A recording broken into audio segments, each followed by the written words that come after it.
সবাইকে আমন্ত্রণ কুল স্পোর্টস 24-এ আপনাদের সাথে আছি আমি শাফায়েত মিদুল। শিরোনাম শুনছিলেন, এবার বিস্তারিত। স্বর্ণালী ট্রফি বুঝে পেল মোহামেডান। কুমিল্লায় হোম ভেন্যুর শেষ ম্যাচে শিরোপা উৎসব করেছে সুলেমান দিয়াবাতে সুজনরা। বিশেষ জার্সি পরে নেচে গিয়ে আনন্দ করেছে সাদা কালোরা। তবে ব্রাদার্সের বিপক্ষে ম্যাচ ড্র হয়েছে 3-3 গোলে। শুরুতে চ্যাম্পিয়নদের গার্ড অব অনার দিয়েছে ব্রাদার্স, আর বিদায়ী ম্যাচে গোলরক্ষক আশরাফুল ইসলাম রানাও পেয়েছেন বিশেষ সম্মাননা। কুমিল্লা থেকে ফয়জুল ইসলামের রিপোর্ট, ক্যামেরায় ছিলেন ফখরুল হাসান। অবশেষে স্বর্ণালী ট্রফি সাদা কালোদের হাতে।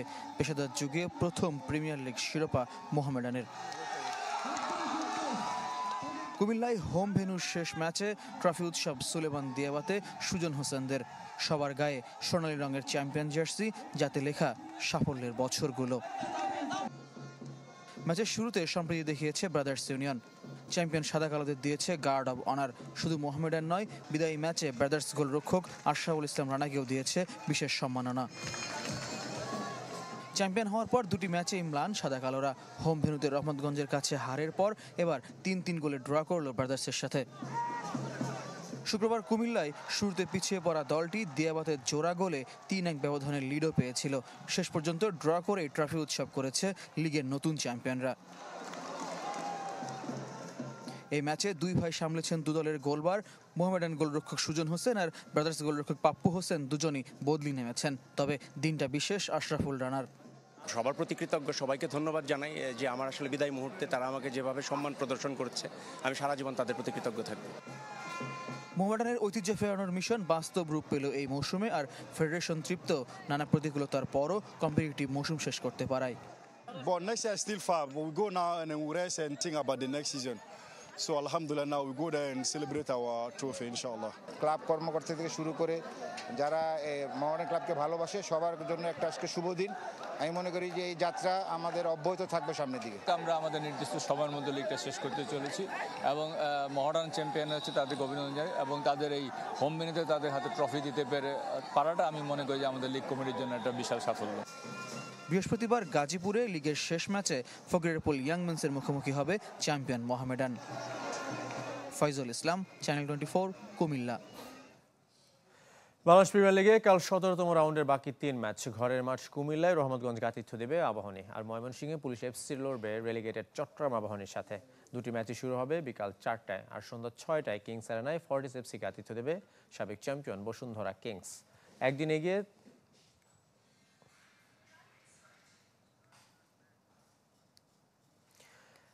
এগিয়ে 30 মে শুরু বাংলাদেশ দলের ক্যাম্প। একই দিন ঢাকায় আসবেন ফাহমিদুল ইসলাম, হামজা চৌধুরী 2 জুন, আর 3 জুন দেশে আসবেন সমিত সোম। তবে ভ্রমণ ক্লান্তিতে ভুটানের বিপক্ষে প্রীতি ম্যাচে তাদের পাওয়া নিয়ে আছে শঙ্কা। আমরা 5 তারিখে ভুটানের সাথে ম্যাচটা খেলতে চেয়েছিলাম, সেটাকে এখন আমরা 4 তারিখে নিয়ে আসা হয়েছে। সেহেতু আমরা 30 তারিখে ক্যাম্পটা শুরু করব। হামজা আর সমিতের যেহেতু খেলার পরবর্তীতে একটু ওদের অন্যান্য এঙ্গেজমেন্ট আছে, সে কারণে তাদের আসতে একটু লেট হবে। বাদ বাকি যা আছে যে সবাই চলে আসবে ইন দ্য মিন টাইম। বয়সভিত্তিক ফুটবল উন্নয়নে আর্জেন্টিনার কারিগরি সহায়তা পেতে চায় বাংলাদেশ। তৃণমূলে ফুটবলার তৈরিতে দেশের 222টি একাডেমিকে কাজে লাগাতে চায় ফেডারেশন। সেজন্য যে কোনো ধরনের সহযোগিতা করার আশ্বাস দিয়েছেন বাফুফে সভাপতি তাবিথ আউয়াল। যশোর থেকে তৌহিদুর রহমানের পাঠানো তথ্যচিত্রে ডেস্ক রিপোর্ট। দেশের ফুটবল এখন কোথায় দাঁড়িয়ে? তার উত্তর বাংলাদেশের র্যাঙ্কিংয়ে। শীর্ষে থাকা বিশ্ব চ্যাম্পিয়ন আর্জেন্টিনার সাথে ব্যবধান 182। কেন তারা এগিয়ে আর আমরা পিছিয়ে? শুক্রবার বাফুফের আমন্ত্রণে ফিফার গ্রাসরুট সপ্তাহ উদযাপন অনুষ্ঠানে যোগ দিয়ে সেই উত্তর দিয়েছেন ঢাকায় নিযুক্ত দেশটির রাষ্ট্রদূত।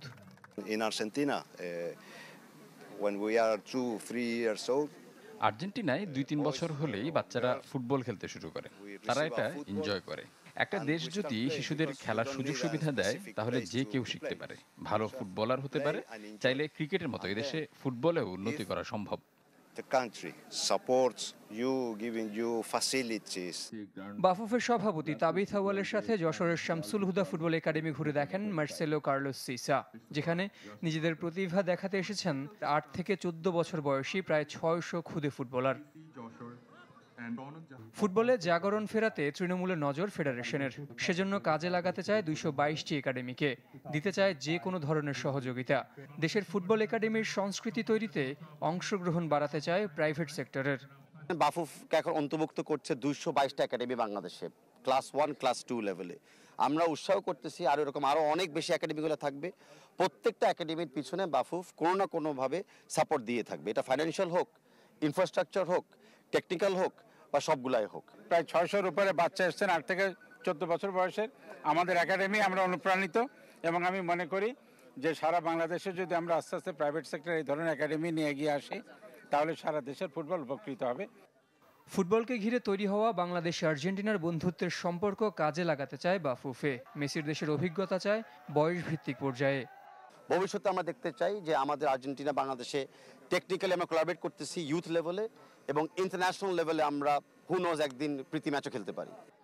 ফিফা ও এএফসির গ্রাসরুট সপ্তাহ উপলক্ষে ফেডারেশনের উদ্যোগে অংশ নিয়েছে খুলনা বিভাগের 15টি একাডেমি। Desk report, channel 24। এবার ক্রিকেটের খবর। টি-20 সিরিজ খেলতে রোববার পাকিস্তান যাচ্ছে বাংলাদেশ দল। আরব আমিরাতের বিপক্ষে সিরিজ হেরে এখন সেখানেই বিশ্রামে আছে টাইগাররা। পাকিস্তানের বিপক্ষে 28 মে প্রথম টি-20 বাংলাদেশের। লাহোরের কন্ডিশনের সাথে মানিয়ে নিতে মাঝে 2 দিন সময় পাচ্ছে দল। 30 মে ও 1 জুন বাকি 2 ম্যাচ। ইনজুরিতে স্কোয়াড থেকে ছিটকে গেছেন সৌম্য সরকার, আর ব্যক্তিগত কারণে নিজেকে সরিয়ে নিয়েছেন নাহিদ রানা। এরই মধ্যে দুজনই ঢাকা ফিরেছেন। শনিবার আইপিএল ম্যাচ শেষে পাকিস্তান যাবেন মুস্তাফিজুর রহমান। পিএসএল এর জন্য আগে থেকেই সেখানে আছেন রিশাদ হোসেন ও স্কোয়াডে নতুন করে সুযোগ পাওয়া মেহেদী মিরাজ। ব্যাটিং গড় নিয়ে ভাবনায় টেস্ট দলের ওপেনার সাদমান ইসলাম।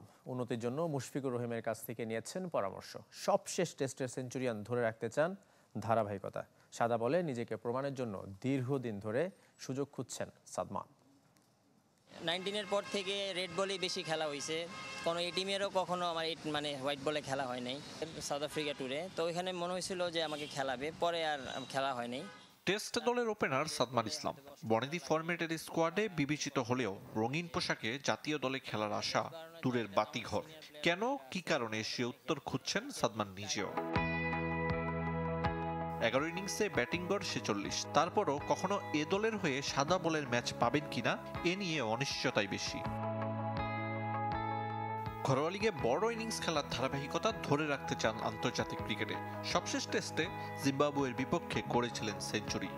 প্রিমিয়ার লিগে আমার যখন লাস্ট ম্যাচগুলো ছিল আমি চেষ্টা করছি বড় বড় ইনিংস খেলার আর লং টাইম ব্যাটিং করার ট্রাই করছি। আমাদের দেশে যদি এনসিএল বিসিএল হয় তো ওইখানে 200-250 এরকম রান করলে হয়তো এটা ইন্টারন্যাশনাল ক্রিকেট আমার অনেক হেল্প হবে। তো এই জিনিসটাই আমার সব কাজে দিচ্ছে। 2018 সালে অভিষেক, 8 বছরে 22 টেস্ট খেলা সাদমানের ব্যাটিং গড় 30-এর নিচে। উন্নতির জন্য সিনিয়র মুশফিকুর রহিমের কাছ থেকে নিয়েছেন পরামর্শ। কীভাবে অ্যাভারেজ বাড়ানো যায় এটা তো আমাদের সিনিয়র প্লেয়াররা ভাইরা আছেন, তো আমাদের অনেক হেল্প করে যে কীরকম টাইপ ব্যাটিং বা কীরকম প্র্যাকটিস করলে বা সাকসেসের দিকে যাওয়া যায়। আমি যে মুশফিক ভাইকে খুব ওনার সাথে লাস্ট কিছুদিন ব্যাটিংও করছি, কথাও বলছি। তো ওনারা যেটাই প্র্যাকটিস করে আশা করি ওনাদের সাথে ওরকম কথা বলে যদি ওরকম প্র্যাকটিসটা করতে পারি ওটা হেল্প করবে। জুনে শ্রীলঙ্কা সফরে যাবে বাংলাদেশ দল। এর আগে মিরপুরে নিজের মতো করে প্রস্তুতি নেবেন সাদমান। লঙ্কানরা চেনা প্রতিপক্ষ হওয়ায় ভালো কিছুর আশায় 30 বছর বয়সী ক্রিকেটার। যারা এখন পেস বোলিং লাইন আপে আছে তাদেরকে কিছুদিন আগে খেলা হয়েছে। আরিফুল ইসলাম, চ্যানেল 24, ঢাকা। 13 বছর পর রিয়াল মাদ্রিদ ছাড়ছেন লুকা মদ্রিচ। ক্লাব বিশ্বকাপ শেষে বিদায় নেবেন ব্যালন ডি'র জয়ী এই মিডফিল্ডার। শনিবার লা লিগায় রিয়াল সোসিয়েদাদের বিপক্ষে হবে সান্তিয়াগো বার্নাব্যুতে মদ্রিচের শেষ ম্যাচ। বিষয়টি নিজ ইনস্টাগ্রাম অ্যাকাউন্টে নিশ্চিত করেছেন তিনি। 2012 সালে টটেনহ্যাম থেকে স্প্যানিশ জায়ান্টের দলে যোগ দেন এই ক্রোয়াট তারকা। মাদ্রিদের হয়ে রেকর্ড 6 চ্যাম্পিয়ন্স লিগ ও 4 লা লিগা সহ মোট 28 শিরোপা জিতেছেন মদ্রিচ। লস ব্লাঙ্কোদের হয়ে 590 ম্যাচে করেছেন 43 গোল। শেষ খবর কুলে স্পোর্টস 24 খেলার সব আপডেট ও রিপোর্টগুলো দেখতে ভিজিট করুন facebook.com/sports24 টিম এই পেজে। ধন্যবাদ সঙ্গে থাকার জন্য।